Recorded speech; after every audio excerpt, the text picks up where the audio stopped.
I asked you all for your iRacing hot takes, and you gave me some interesting responses. So I brought my friend Gavin to help me judge whether your takes are based or bogus. So let's get right to it. You ready for this? We're going to read some of the community's most interesting iRacing takes here. I'm ready, man. Dirt Gavin is all set. All right, yeah, that's right. The dirt perspective. I'm kind of scared of that. Yeah. So the more likes something has, the less likely I am to choose it because that means that it's more agreeable, and I want agreeable. All right. Here we got a spicy one to start off with. We have Lithium Fox here, who said esports was frankly the worst thing that ever happened to iRacing.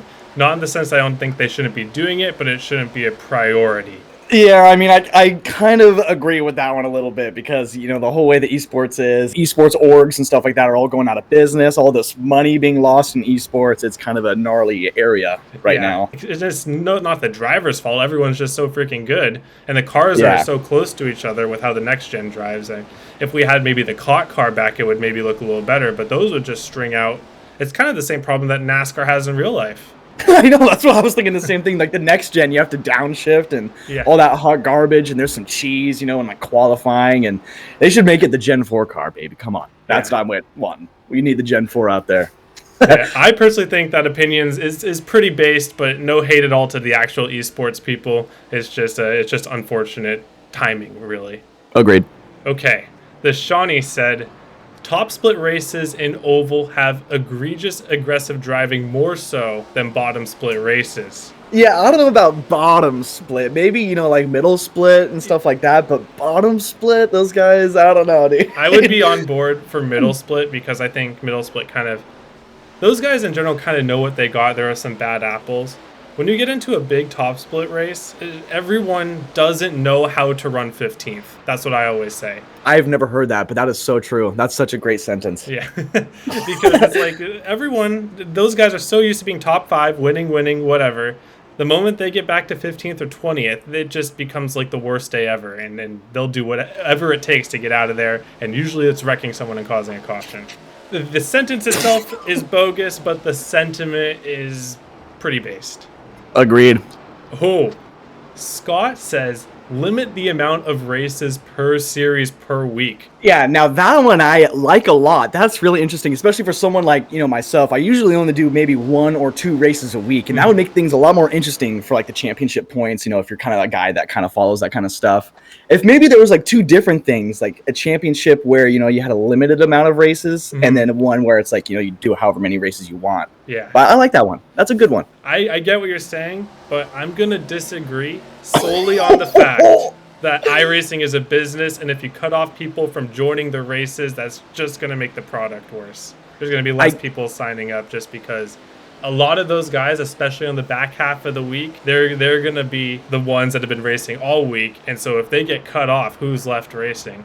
I mean, that's true. If iRacing had a bigger player base, you know, like some Call of Duty style player base, you know, I think that it could work at that point. 100%. I think we're split on this one. I think you're going based, I'm going bogus. Hey, that's a plausible. Hey, there you go. Whatever plausible. they say on like Mythbusters.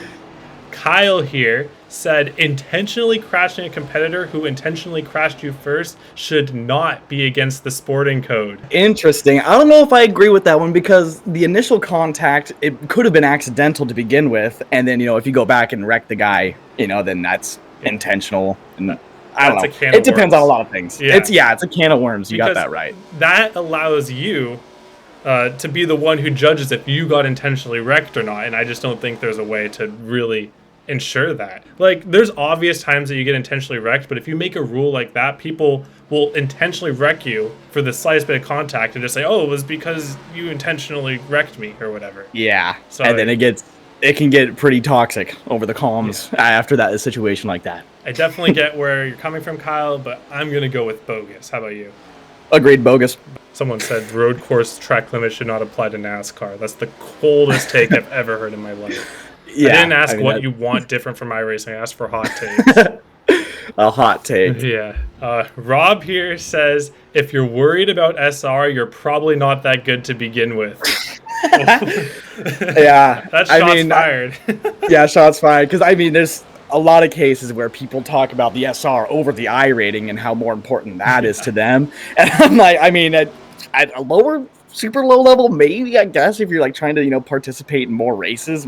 But once you get to A class, I mean, whatever. Forget about safety rating. I think it's a lot of the series that you do too. If you're doing a lot of ARCA or like series that string out, don't pack up, maybe. That's easier to raise SR, but if you go in knowing that too, it should be really easy to raise your SR and not worry about it for the other series that you run. Yeah, as long as you race, clean. If you're a good driver and race clean, sometimes you're going to get caught up in stuff, I guess, but if you do some heads-up racing, you'll be fine. Yeah. All that good stuff. All right, we got my favorite commenter, Donald, here, with an opinion that I'm already going to say is based, and before I even read it out, he says, if someone says they are drinking heavily over voice chat and then cause a massive accident, they should be charged with a DUI. Based. That's 100%. Based. Yeah, even in hosted. Yeah. Even in hosted races. Yeah. Greg here says super speedways are the only place that people who can't race worth the crap can win, and it shows. Oof. Number one case right here. But here's the thing. Okay, so I'm going to say this is bogus. But not for the reason that you think, because I think that the people who can't race worth a crap barely ever win super speedway. I think that 95% of the time, the person who wins a super speedway race was one of the more highly skilled super speedway drivers, because either one, they're in position at the front to avoid a big wreck, or two, things stay clean and they're able to maneuver. It's not very often at all the entire field wrecks and Mr. Backmarker, I'm just here for SR, drives through 17 seconds later and wins.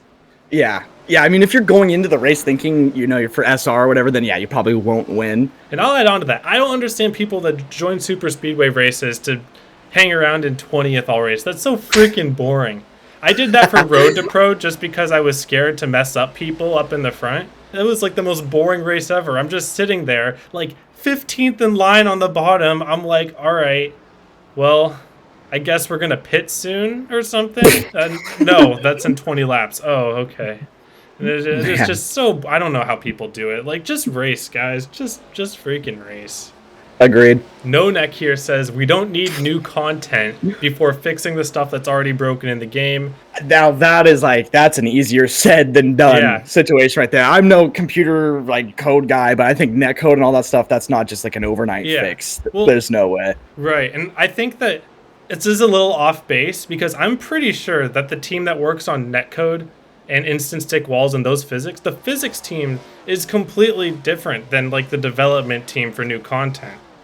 It's like, it's not one team is either going to fix the game or get something new. There's a team that gets new stuff and there's a team that preserves what's already going on. I guess they're just allocating like their promotions more towards the new content rather than talking about, improvements to, all that kind of stuff. Yeah, exactly. You're not going to get new subscriptions by telling people, look, we're fixing our game, guys. No, you're going to get people by showing them all the cool new stuff.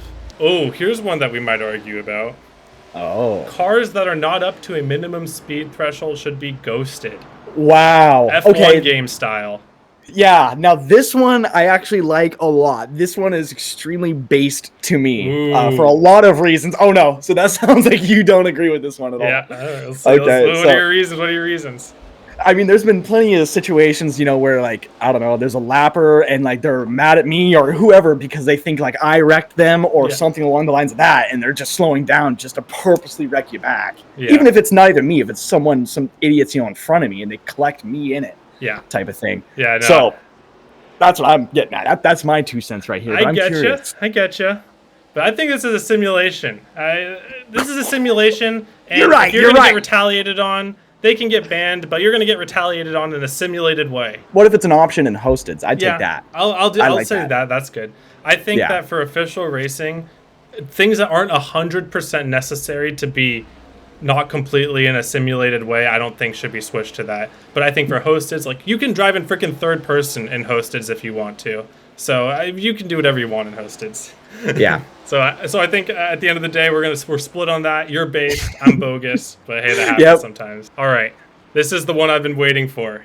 This is the creme de la creme.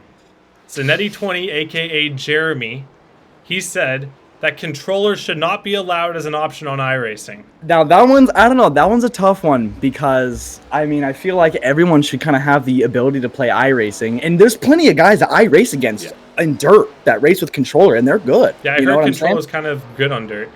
Yeah, so I don't know. I feel like controller's fine. Yeah. You know, in my opinion. I think controller is completely fine because I don't think it provides any advantage. I think the one advantage it provides is like super quick flicks to save a car, to maybe get a really quick adjustment. But the downsides of controller overweigh the upside so much that I don't even know why it would be an option to be banned. I don't get this one bit. I don't get it at all. Yeah, we love you, Jeremy, but disagreed. Yeah, but thank you for the hot take. I appreciate that. That is what I like to see. And our final take is from Dominic, who says that your sim equipment plays a huge role in driver skill. Yikes, I'm going to have to go with negatory on that one. I don't think sim equipment matters as much as a lot of people think. Like Ty Majeski, right? I mean, he was on a little laptop, tiny little screen with a little tiny little steering wheel. And I don't even know what iRating he got to, but it was a lot. Yeah. You know, I have always been a desk racer.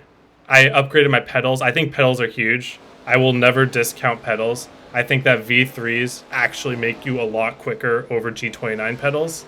And in terms of the actual wheel, I'm not convinced yet. Maybe because I haven't spent a ton of time on a direct drive wheel yet. So I would say that it doesn't make as much of a difference, and you can achieve a lot on a G29. Yeah, I agree. I mean, yeah, if you don't know what you're missing out on, if you don't try in the DD. So, if you're living with the Logitech and all that kind of good stuff and it's working and it feels good, and you're probably fine. Yeah, I'm just afraid of change. That's it.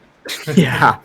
All right, so I think what we learned here today is that my viewers are a little bit based, but I think most of them just want to complain about what they want in iRacing. A lot of complainers we had today, baby. Yeah, but I like some of your guys' hot takes. Thank you all for coming out, and thank you, Gavin. Thank you very much, man, and we love you, Zanetti. Thank you all for watching. Hope you all have a wonderful day, and I hope to see you all on the track.